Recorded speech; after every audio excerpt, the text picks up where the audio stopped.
Hey everyone, and welcome back to our channel. In today's video, we are going to show you how to save on Windows 10. Let's begin.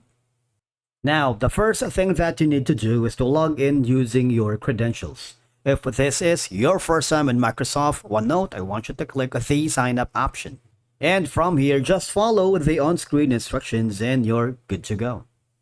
Saving on OneNote for Windows 10 is kind of different from traditional apps that you might be familiar with because, for one, it automatically saves your work.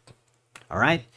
If you hover to the left side panel of your dashboard, the file section, normally, you see, you don't have an option to save, right?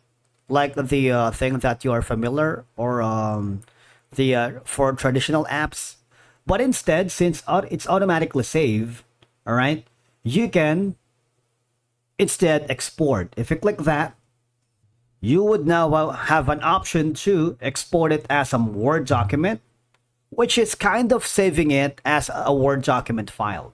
All right, you have an option to export it as a PDF, like saving it as a PDF file, XPS, or a single file web page. So these are going to be your options to save here on Microsoft OneNote Windows 10. All right.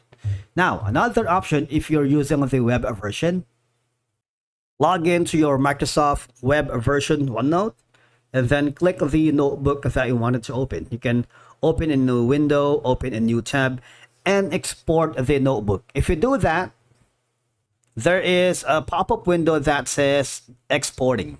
All right.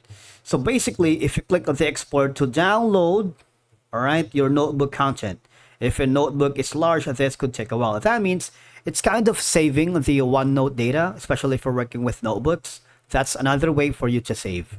All right, or right click and open in a new tab. Once you open the file, now on the upper left corner, click on the file, similarly to the options earlier. I want you to click the print. Why print? Don't worry, because we'll deal with that.